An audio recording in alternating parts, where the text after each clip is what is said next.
నమస్కారం. I dream ప్రేక్షకులకు స్వాగతం. ఇవాళ మనతో పాటు ఉన్నారు ఆధ్యాత్మికవేత్త రమాదేవి గారు. వారితో మాట్లాడి మరిన్ని విషయాలు తెలుసుకుందాం. అమ్మ నమస్కారం. అమ్మ నమస్తే. జై శ్రీకృష్ణ. జై శ్రీకృష్ణ.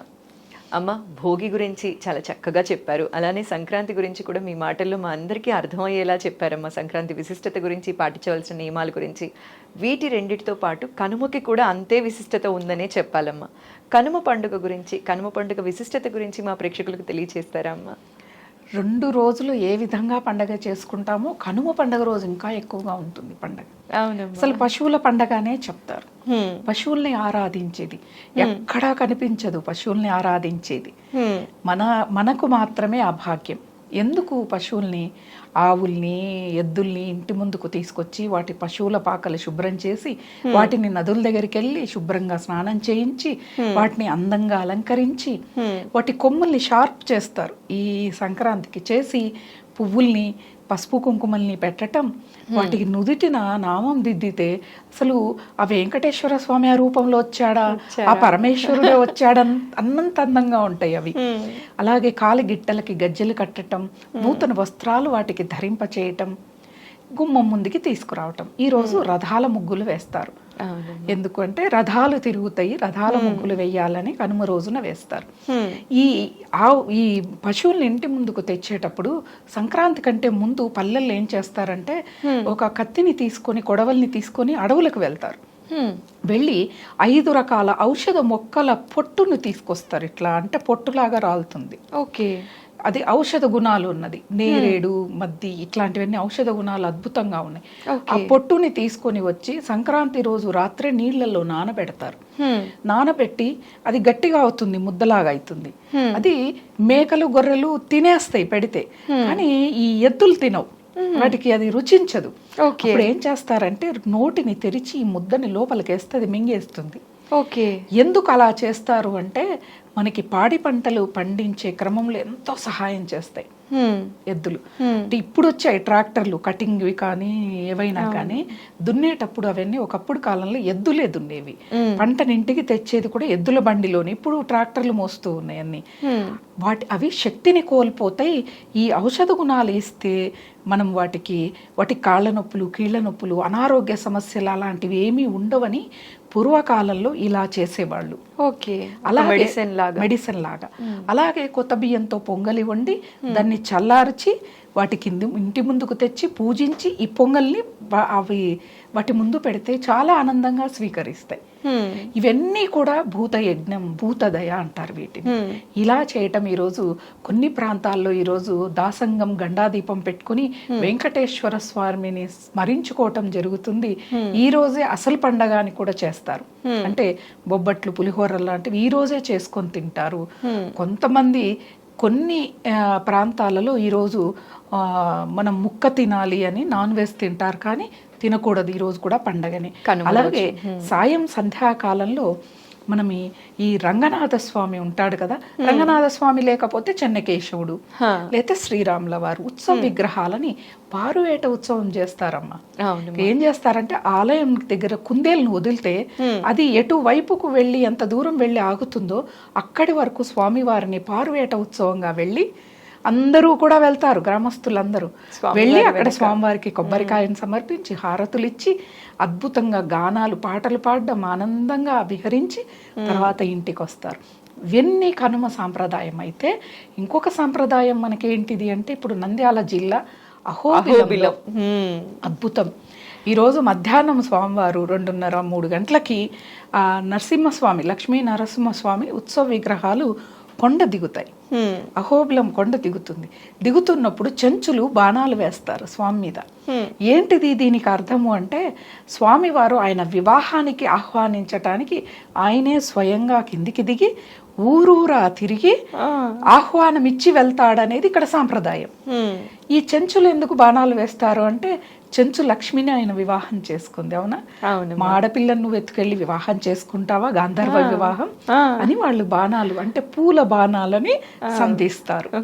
ఎంత అద్భుతమైన సన్నివేశం అంటే అది చూడటానికి చుట్టుపక్కల ప్రాంతాల వాళ్ళందరూ ఆ సమయంలో కొండ మీదకి వెళ్ళి స్వామివారితో పాటు కొంత కొండ దిగి ఆ తర్వాత వచ్చేస్తారు. ప్రతి ఊరూర తిరునాళ్ళు జరుగుతాయి అక్కడ ఉన్న ఆ ప్రాంతంలో ఉన్న ఆ ఊర్లన్నీ కూడా.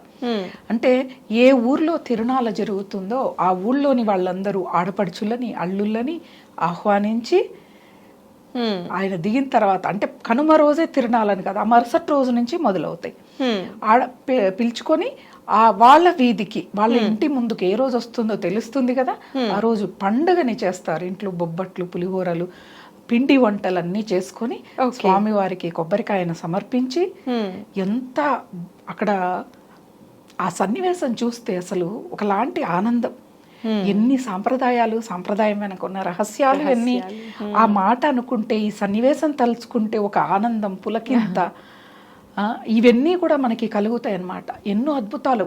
స్వామివారు వస్తారు, ఏదో తిరునాళ్ళ జరుగుతుందని మాత్రమే తెలుస్తుంది, కానీ ఆయన మనందరినీ పిలవటానికి చూడండి, భగవంతుడే భక్తుల దగ్గరికి అన్నట్టుగా ఆయన వివాహానికి ఆయనే వస్తాడు, పెళ్లి పిలవటానికి. నా పెళ్లికి రండి అని. నిజంగా ఆయన కళ్యాణం జరిగే రోజు ఊరూరా తిరిగి ఎప్పుడైతే ఆయన మళ్ళీ కొండెక్కుతాడో, ఆ తర్వాత కళ్యాణం జరిగితే ఆ ప్రాంత వాసులందరూ వెళ్తారు. స్వామి వచ్చి పిలిచాడు కదా, వెళ్ళాలి కదా అని చెప్పని కొంతమంది వస్త్రాలు తీసుకొని వెళ్ళేవాళ్ళు, చదివింపులు చదివించేవాళ్ళు. అంటే ఒక మానవుడికి ఎలా వివాహం జరుగుతుందో అలా వివాహం జరిపించుకుంటాడు స్వామి. అలా ఏమి అసలు ఈ ధర్మం ఏంటిదో, ఈ సాంప్రదాయం ఏంటిదో, ఈ కళ్యాణాలు ఏంటిదో, లోక కళ్యాణాల కోసం వాళ్ళు కళ్యాణాలు చేయించుకుంటారు. నిత్య కళ్యాణాలు జరిగే ఆలయాలు ఉన్నాయి. అలాగే సంవత్సరానికి ఒకసారి జరిగే కళ్యాణాలు ఉంటాయి. అంటే వాళ్ళకేం ఆనందం కాదు, లోక కళ్యాణం జరుగుతుంది.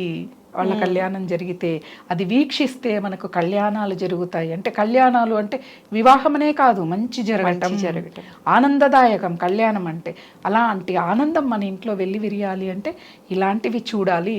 ఇవి ఎవరైనా మన ఛానల్ వాళ్ళు ఆయన కొండ దిగుతున్నప్పుడు ఈ సంప్రదాయాన్ని కవర్ చేస్తే చాలా బాగుంటుందని ఎప్పుడు అనుకుంటాను. కానీ అవకాశం నేను కూడా విన్నదే కానీ చూడలేదు. ఆ పక్కనే మా ఊరు ఉంటుంది.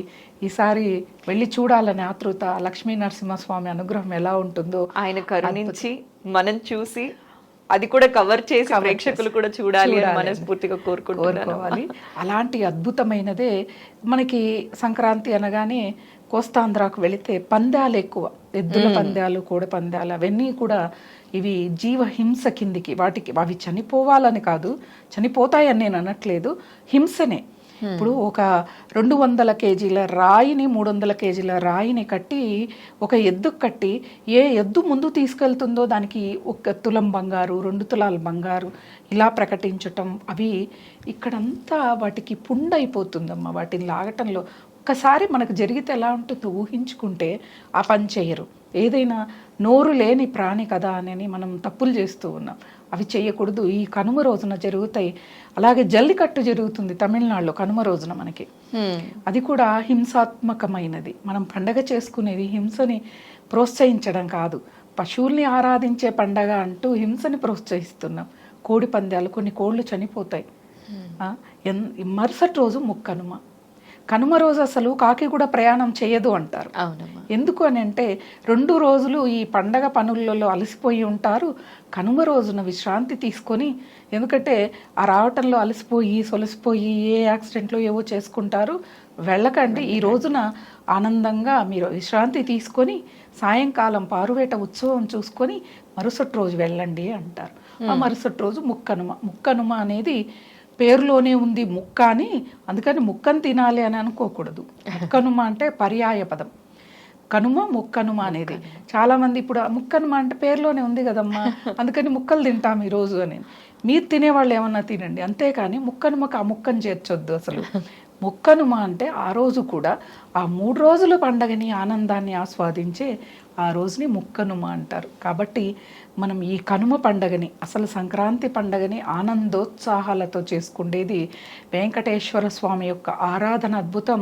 అలాగే సంక్రాంతి రోజున అయ్యప్ప స్వామి యొక్క జ్యోతి దర్శనం అద్భుతం. అది అసలు ఆ దర్శనాన్ని ఎవరు చేసుకుంటారో వాళ్ళకి మరో జన్మ అనేది ఉండదు అని అంటారు. అలాగే ప్రత్యక్షంగా కానీ పరోక్షంగా కానీ ఏది చూసినా మనం ఆ జ్యోతినే దర్శనం చేసుకుంటాం. కాబట్టి అలా ఎన్నో పండగలు, ఎన్నో సాంప్రదాయాలు, వీటన్నిటి వెనక కూడా బలమైన కారణాలు ఉన్నాయి.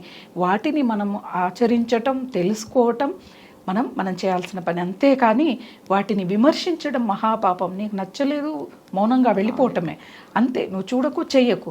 వాళ్ళు చేయలే, వీళ్ళు చూడాలి, వాళ్ళు బాగానే ఉన్నారు కదా అని అంటే వాళ్ళ ఆలోచన విధానం వేరు, నీ ఆలోచన విధానం వేరు. అది కాబట్టి అందరూ కూడా ఈ పండగని హింసాత్మకమైన పండగ కాకుండా జీవులని, సాటి జీవాలని కూడా మనం కాపాడుకోవటమే మన సనాతన ధర్మం. మన ధర్మం అదే చెప్తోంది, హింసని ప్రోత్సహించదు, అహింసనే ఉండాలి మనకి. అదే ధర్మం. కాబట్టి ఆ ధర్మాన్ని పాటిస్తూ పండగని చేసుకుంటే 100 రకాల పిండి వంటలు చేసుకోక్కర్లేదు, 100 రకాల పలహారాలు చేసుకోక్కర్లేదు. మీరు కొత్త బియ్యంతో పాయసం వండి పెట్టినా భగవంతుడు ఆనందంగా స్వీకరిస్తాడు. ఇక్కడ ఆయన చూసేది నువ్వు ధర్మం ఆచరిస్తున్నావా, న్యాయంగా ఉన్నావా, అహింసావాదివా, ఇవన్నీ చూస్తాడు. కానీ నువ్వు ఎన్ని పిండి వంటలు పెట్టావు, నువ్వు ఎంతమందిని భోజనాన్ని పిలిచావు, ఇవి మాత్రం చూడరు. కాబట్టి ఇవన్నీ దృష్టిలో పెట్టుకొని పండగని ఆనందంగా భక్తిగా చేసుకుంటే అదే మనకి గొప్ప సంక్రాంతి. అమ్మ, ధర్మాన్ని పాటిస్తూ సంక్రాంతి కానీ, భోగి కానీ, కనుమ కానీ ఎలా చేసుకోవాలి అని చెప్పి సవివరంగా మా ప్రేక్షకులకు తెలియజేశారమ్మా. ధన్యవాదాలు.